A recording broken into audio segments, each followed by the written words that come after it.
really good friend of mine. This is totally normal. We're good. Yeah. No, this next comic's a really good friend. You've seen him all over town. He's about to go headline in Worcester, Massachusetts. He's an unbelievable comedian. I love this guy with all my heart. Please make it loud for Anthony Amarillo. What's going on, Rainforest? What's up, dude? Guys, I think it's weird that for a country that's so racially aware right now, how many people are still saying racist things to me? Like, I was at the grocery store the other day, and this guy stopped me and goes, "Hey man, what nationality are you?" And I was like, "I'm Italian and Armenian." He goes, "Oh, what a beautiful mix. Oh, what a beautiful mix." What am I, a Labradoodle? Why are you talking to me like I'm a dog, dude? People assume my nationality a lot, and it like varies on where I am in the country. Like on the West Coast, people just come up to me and start speaking Spanish. Yes. I don't know any Spanish. I only got to Spanish 2 in high school, and by that I mean I took Spanish 1 twice. Like that's it. And then they get mad when I tell them I can't speak Spanish. Like, bro, I didn't tell you I was Spanish. I'm not even wearing a Raiders jersey. Relax. I was in Ohio doing some shows, and I cut this guy off in traffic, and I went to apologize like an idiot because nobody's ever accepted an apology in traffic in the history of mankind. It's never happened. And while I was apologizing, this guy interrupted me, and he said, "Oh, you're just going to speak with an American accent?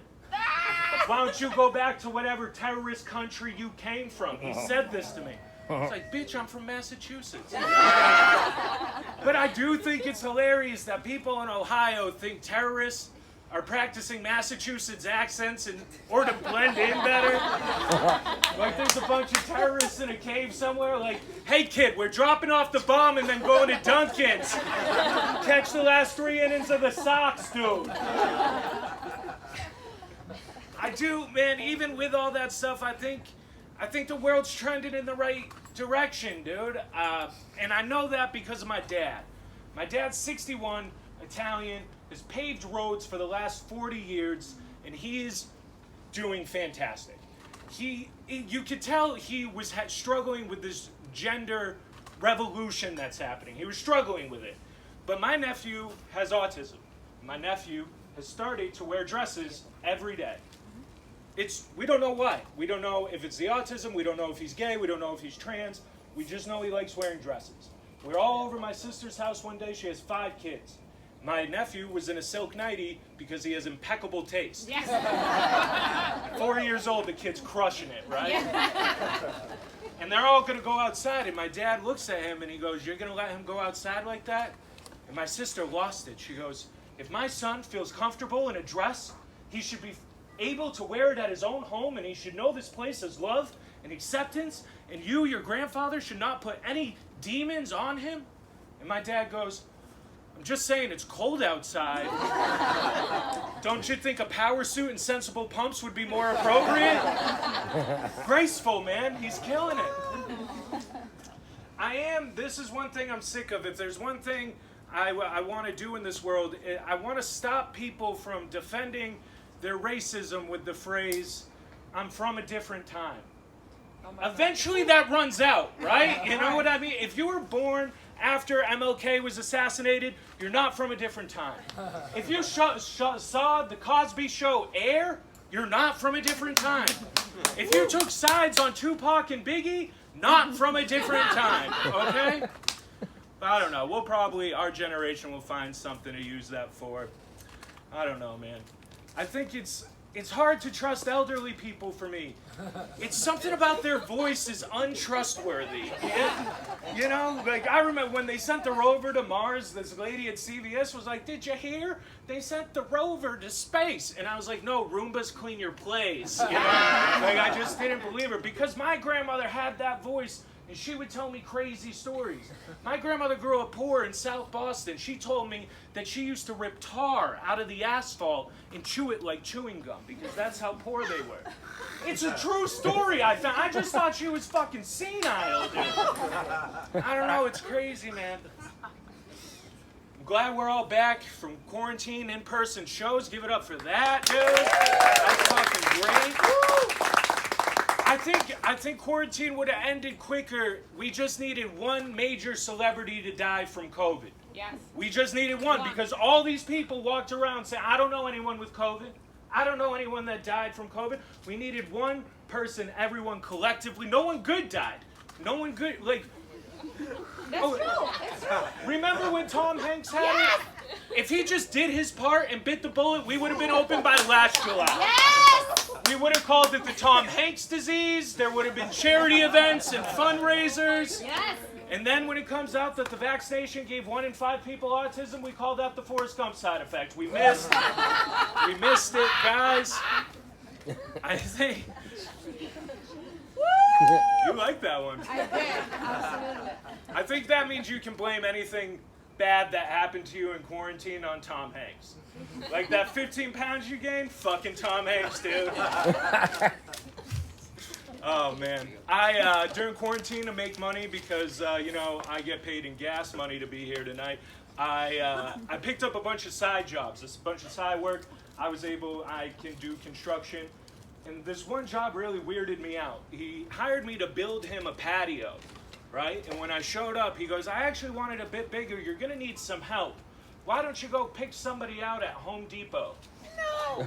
If you don't know what that means, he was telling me to go pick out an illegal immigrant. No! And I don't know if you've ever shopped for humans before, but that was weird, man. I felt like I was shopping for Christmas trees. Like, that one's top heavy, that one's old, it has needles falling off of it. So I took the short one and called him Charlie Brown, you know? And we went back to the job, and he was like, hey, man, I gotta take off. It's gonna be real simple. This is all you have to do. And then he patted me on the shoulder, and he said, don't screw the pooch. What kind of phrase is that? Don't fuck the dog? Is that what you just... What kind of... Who came up with that phrase? Like the first parents to ever leave their kids home alone? They're like, listen, Timmy, the number of the restaurant's by the phone. Pizza's on the counter. We're gonna lock the door. Just don't fuck the dog. Just don't screw the pooch, man. I don't know, man. I don't think our grandkids, our kids are gonna appreciate what quarantine was like, dude. Quarantine was weird for me because after LA opened up a little bit, I got to work on these shows. I did those drive-in shows at Magic Castle. Woo! Yeah, did you go to those? Yeah. Yeah, they were fun, kind of. It was weird talking to Priuses and... Yeah, and you could definitely see, like, this is the classism in LA where, like, Land Rovers were over here and then, like, the Hondas were over there. But it was cool, man. It was cool because that was the first big show I was ever on. I was performing with people, my heroes, David Spade, you know, Doug Benson. It was so cool. And in a parking lot next to the Magic Castle, you know what I mean? That was unbelievable to me. I know my grandkids aren't going to appreciate it at all because I'm going to have the old man voice. Because I'm going to be like, when I was a young whippersnapper in the quarantine of 2020, 2021, I was telling jokes in a parking lot with celebrities next to a Magic Castle. And they're going to be like, Grandpa, you are senile. I'm late for my date with my alien girlfriend. And I'm going to be like, alien girlfriend, why can't you date the nice black trans girl across the street? They're going to be like, you're such a racist towards aliens, Grandpa. And I'm going to be like, but I'm from a different time. Thank you. Yeah. I took a 5-hour energy just so I could fit that all in. You guys are excellent, my friends. Where y'all from? Who's not from LA? Who's not from LA? Yeah, where are you guys from? Philadelphia. Oh, fuck, dude. You guys can fight this whole fucking audience, man. Philadelphia's no joke, dude. One time I was in Philadelphia and this homeless guy asked me for $20. What?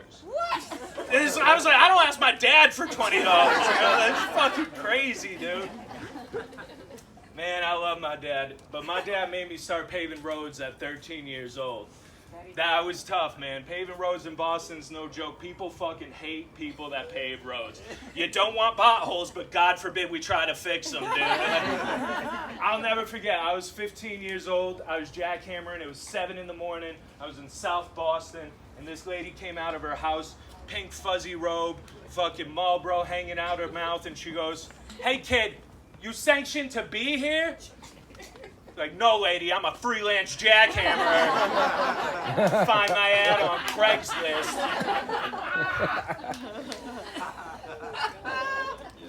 I'll leave you with this. I did some paving. Over quarantine. I went back, helped my dad and his crew out. And this is the last reason why I know the world's trending in the right direction.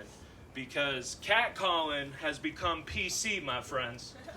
My dad's hired a bunch of millennials, which I love, these hardworking young kids, and they're not putting up with the old-timers bullshit. I love that. But catcalling, I've been paving roads since 13. It's been disgusting my whole life. It's getting weird, you know? But I remember a catcall, we were working at URI. This girl walked by in yoga pants, and a guy yelled out to her, "I'll eat the peanut right out of your shit." That's what he said to her. I don't know why this makes it terrible, but he's toothless. Like, he was just gonna gum that shit. But it's become PC catcalling now. It's crazy. Like, and they're good lines, man. Like, I heard one kid yell out, "Hey, baby, I know it's your body, your choice. I just hope it chooses me." Like,